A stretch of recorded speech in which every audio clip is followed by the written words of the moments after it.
मैहर जिले के अमझर स्थित पवित्र कमलेह धाम में मूसलाधार बारिश के बीच पर्यावरण संरक्षण का एक ऐतिहासिक अभियान देखने को मिला। यहां 51 दिव्य कल्प वृक्षों सहित कुल 62 पौधों का वृक्षारोपण किया गया।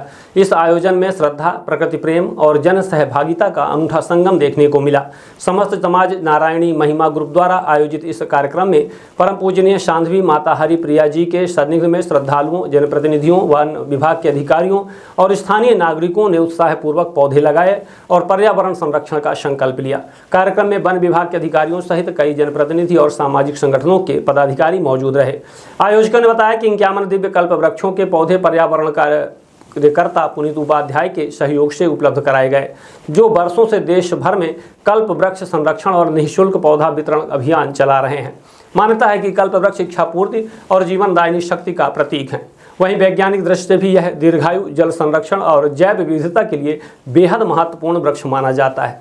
यही वजह है कि जलवायु परिवर्तन के इस दौर में इससे संरक्षण को विशेष महत्व दिया जा रहा है। वृक्षारोपण के बाद सभी श्रद्धालुओं ने मां काली की खिचड़ी प्रसादी ग्रहण की। आयोजकों ने कहा कि यह अभियान आने वाली पीढ़ियों के लिए पर्यावरण संरक्षण का प्रेरणा स्रोत बनेगा और समाज को प्रकृति के प्रति अपनी जिम्मेदारी निभाने का संदेश देगा। 51 कल्पवृक्ष के दिव्य संकल्प का पुनीत मिश्रा जी नरसिंहगढ़ से जिन्होंने 51 पुनीत उपाध्याय जी नरसिंहगढ़ निवासी जिन्होंने 51 दिव्य कल्प वृक्ष हम सबको इस नारायणी महिमा के माध्यम से रोपने का अवसर प्रदान किया।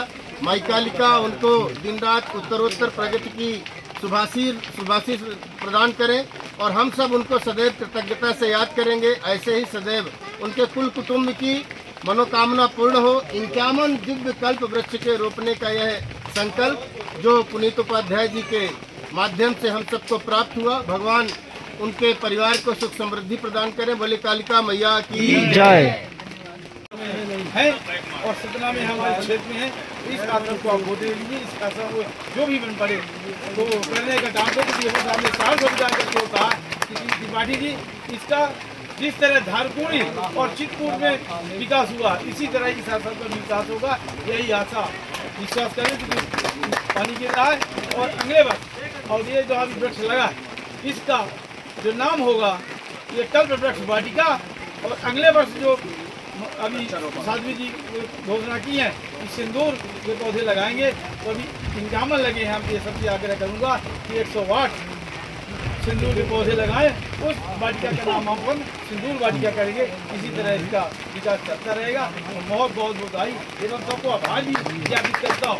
खासतौर पर वन विभाग के जितने अधिकारी कर्मचारी हैं और इलेक्ट्रॉनिक मीडिया, प्रिंट मीडिया के साथी हैं, सबको मैं स्वागत अभिनंदन करते हुए आभार भी ज्ञापित करता हूँ कि आप लोग ऐसे पुण्य काम में लगे रहिए। भारत माता की जय। जय। कि जिन्होंने ये पेड़ लगाए हैं, लगा तो दिए शौक में, लेकिन हमने यहाँ पर एक व्यक्ति भी निश्चित किया है जो हमारे इन पेड़ों की देखरेख करेगा। उसका शुल्क महीने का 1000 होगा। तो जिसने भी ये पेड़ दिया है वर्ष में, उसके लिए हमने चार्ज रखा है, यानी कि अनुदान 250 रुपये, और उसको देना निश्चित है। क्यों? क्योंकि आप तो रोज आएंगे नहीं, हम भी नहीं आएंगे। तो पेड़ में आग लग जाए, कभी यहाँ जंगल का एरिया है, कभी गाय ने जानवर ने कभी जाली को गिरा दिया, वो देख रेख करेगा, पानी डालेगा। तो ऐसे भी हम 250 रुपये एक वर्ष की छोड़ो, एक दिन में पता नहीं किस किस अशुभ काम में गवा देते हैं। अपने बच्चे को नहीं बोलूँगी, गुटखा भी खा लेते हैं, तम्बाकू भी, जाने पता नहीं क्या क्या। तो वर्ष में 250 रुपये आप लोगों का अनुदान लगेगा जब तक पेड़ हमारे सक्रिय नहीं हो जाते, युवा नहीं हो जाते। हमारी ये योजना है, नहीं तो पेड़ लगाना व्यर्थ हो जाएगा। और ये अद्भुत पेड़ है।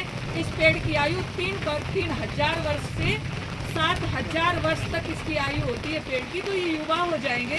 आपकी पीढ़ियाँ याद रखेगी हमारे पूर्वजों ने ये पेड़ लगाया था, और जिन्होंने अनुदान दिया है बाकायदा उनके नाम से ये पेड़ चिन्हित होंगे और उनका बोर्ड भी लगा दिया जाएगा कि ये पेड़ इन लोगों ने लगाए हुए थे। और अब हमारे DFO साहब इस वाटिका का नाम जो है कल्प वृक्ष वाटिका के नाम से घोषित करके जा रहे हैं। पवित्र धरा पर उपस्थित परम पूजनीय साध्वी माता जी, हमारे मुख्य अतिथि महोदय जी, हमारे मैहर वन मंडल के वन मंडलाधिकारी महोदय श्री मिश्रा जी एवं वन विभाग के सभी टीम, श्रद्धालु भक्तगण, आज काली माँ की असीम कृपा से हमारे नारायणी महिमा ग्रुप और आप सभी के सहयोग से इस परिसर में दिव्य कल्प वृक्ष सहित कुल 7 पौधों के रोपण का यह महासंकल्प पूरी श्रद्धा के साथ संपन्न हुआ।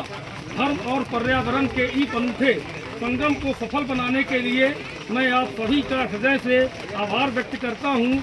मैं परम पूजनी साध्वी माता जी और मुख्य अतिथि महोदय जी, माननीय डेफो साहब जी, रेंजर साहब जी एवं यहाँ पर पधारे हुए सभी अतिथिगणों से उत्साह बढ़ाया। साथ ही हमारे क्षेत्र के उन सभी कर्मठ सेवादारों और भक्तों का कोट कोट धन्यवाद जिन्होंने अपने हाथों से इन 60 पौधों को रोपित कर इस धाम को नंदन वन बनाने का काम किया। आइए हम सभी मिलकर इन पौधों को सींचने और इनको रक्षा करने का संकल्प लें। आप सभी का यहाँ पधारने के लिए हृदय से धन्यवाद। कमले धाम की जय। प्रणाम, आपने हमें बुलाया, ये बहुत अच्छा रहा। ये तो काम हम एक्चुअली वन विभाग का है, लेकिन यदि जनता यदि इसको मिल के करती है काफ़ी उत्तम होता है।